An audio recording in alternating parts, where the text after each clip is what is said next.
keterampilan, terdiri dari lembar kerja peserta didik, pengayaan dan remedial, bahan bacaan pendidik dan peserta didik, glosarium, serta data pustaka.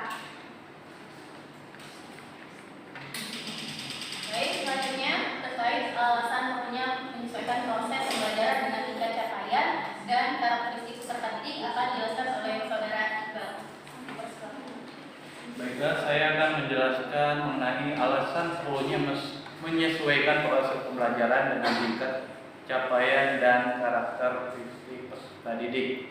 Nah, alasannya yaitu karena pada pembelajaran paradigma baru itu berpusat pada peserta didik. Karena itu pembelajaran ini disesuaikan dengan tahapan pencapaian dan karakteristik peserta didik. Nah, penyesuaian ini meliputi yang pertama, menyesuaikan ruang lingkup materi pembelajaran. Hal ini dilakukan untuk memfasilitasi pembelajaran. Nah, hal ini dilakukan karena agar peserta didik bisa menunjukkan pemahaman dan penerapannya, memperlihatkan kepemilikan akan produknya, merasa termotivasi serta bertanggung jawab dengan produk yang dibuat. Dan yang terakhir ialah mengkondisikan lingkungan belajar.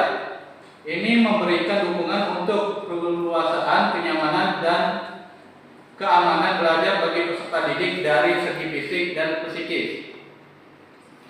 Nah, dari keempat penyesuaian ini perlu diperhatikan mengenai aspeknya. Yang pertama perlu diperhatikan aspek kesiapan belajar, terus yang kedua aspek minat, dan yang ketiga aspek profil pelajar yang meliputi mobilitas belajar peserta didik atau gaya belajar peserta didik. Baik, terima kasih. Selanjutnya terkait kesesuaian pembelajaran dengan karakteristik peserta didik dilihat dari ruang lingkup materi pembelajaran dan proses pembelajaran yang akan dijelaskan oleh saudari Desi. Saudari Desi, dipersilakan. Baik, terima kasih. Di sini selanjutnya kami akan menjelaskan ruang lingkup materi pembelajaran. Jadi mengenai ruang lingkup materi pembelajaran itu penyusunan materi pembelajaran atau konten itu disesuaikan dengan kebutuhan peserta didik, sehingga ruang lingkup materi pembelajaran yang terdapat dalam modul belajar itu harus sesuai dengan kebutuhan peserta didik. Hal ini dibuktikan dengan adanya asesmen diagnostik untuk mengukur kemampuan awal mereka, sehingga saat kegiatan pembelajaran berlangsung peserta didik dapat mengikuti dengan baik. Materi yang disampaikan juga harus berdasarkan capaian belajar yang sudah dirumuskan menjadi tujuan pembelajaran sesuai dengan tingkatan fase E atau fase didikan SMA atau SMK.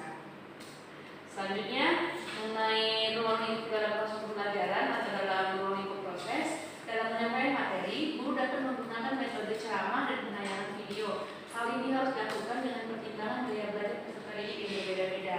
Selain itu, guru juga harus memberikan tugas dan untuk dikerjakan secara berkelompok agar peserta didik memiliki pemahaman yang lebih dari temannya serta mereka bisa bertukar informasi atau pemahaman yang mereka miliki. Baik, sampai di sini lihat dari Bapak Pani, saya kembali ke penjelasan. Baiklah, terima kasih kepada saudari Desi. Selanjutnya terkait kesesuaian dengan produk pembelajaran yang akan dijelaskan oleh saudari Pelinda. Kepada saudari Pelinda, dipersilakan.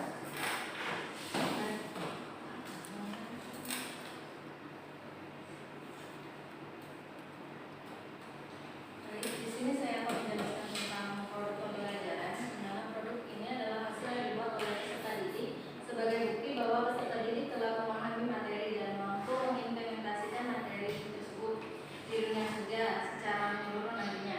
Nah, produk yang dihasilkan ini oleh peserta didik dapat berupa presentasi PowerPoint, infografis, rekaman, video, dan lain-lain. Nah, pelaksanaan diskusi dan presentasi itu dilakukan secara berkelompok. Selain itu, peserta didik dari kelompok yang berbeda bisa memberikan tanggapan mereka terkait presentasi tersebut, sehingga pertukaran informasi dan pengetahuan tidak hanya ada di dalam kelompok kecil, tapi bisa menyeluruh. Itu saja penjelasan dari saya kembalikan kepada moderator. Baik, terima kasih. Selanjutnya terkait kesesuaian dengan lingkungan belajar akan disampaikan oleh saya.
pendidik dapat lakukan dengan 3 penyesuaian. Nah, salah satunya adalah menyesuaikan dengan ruang lingkup materi pembelajaran yang akan disampaikan oleh pendidik kepada peserta didik. Lalu, bagaimana semestinya seorang pendidik atau guru merancang strategi bagaimana lingkup materi tersebut dapat dipelajari oleh peserta didik dengan maksimal. Untuk kami diskusi terlebih dahulu dan akan kami jawab beberapa saat. Baiklah, dari pertanyaan saudari Mayang akan dijawab oleh saudara Iqbal. Silakan kepada Iqbal. Baiklah, izin menjawab. Caranya yaitu guru perlu mengidentifikasi terlebih dahulu ketiga aspek dalam pembelajaran diferensiasi. Nah, yang pertama yaitu aspek kesiapan belajar. Nah, dari aspek kesiapan belajar ini, guru perlu mengetahui dulu kesiapan belajar dari peserta didiknya tersebut. Apakah dari peserta didiknya tersebut dalam proses perlu dikembangkan atau perlu bimbingan, atau yang kedua perlu pengawasan, dan yang ketiga yaitu yang sudah mahir atau sudah bisa belajar secara mandiri. Nah, yang kedua yaitu guru harus melihat dari aspek minat belajar tersebut. Apakah dari peserta didik tersebut minatnya belajar secara berkelompok ataupun secara mandiri atau sendiri-sendiri. Terus yang ketiga dari aspek profil pelajar. Nah, dari aspek profil pelajar ini dilihat dari mobilitas belajar siswa atau gaya belajar yang meliputi apakah gaya belajar peserta didik tersebut audio, visual ataupun kinestetik. Terima kasih. Bagaimana saudari Mayang atas jawaban dari saudari Iqbal? Strategi yang dapat guru lakukan itu dengan mengidentifikasi ya, dengan tiga aspek tadi. Saudari Iqbal. Nah, sedikit menambahkan terkait pertanyaan tadi, bagaimana strategi yang bisa dilakukan selain dengan melakukan pemetaan terkait kebutuhan peserta didik dari kesiapan minat dari profil belajar peserta didik. Pendidik setelah mengetahui kebutuhan peserta didik, pendidik dapat melakukan menganeka-ragamkan materi dari misalnya dalam bentuk rekaman, dalam bentuk PowerPoint, bisa dalam bentuk video atau dalam modul atau buku digital. Nah, kayak gitu. Jadi ada kan sudah diketahui nih, misalnya gaya belajar mereka tadi auditory, visual sama kinestetik. Nah, jadi penggunaan materinya, media yang digunakan itu bisa berbeda-beda sesuai dengan gaya belajar mereka gitu. Sehingga ada penyesuaian ruang lingkup materi pembelajaran. Bagaimana saudari? Oke, baik, terima kasih.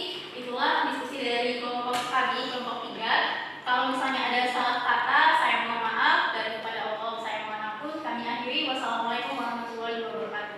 Terima kasih. Waalaikumsalam.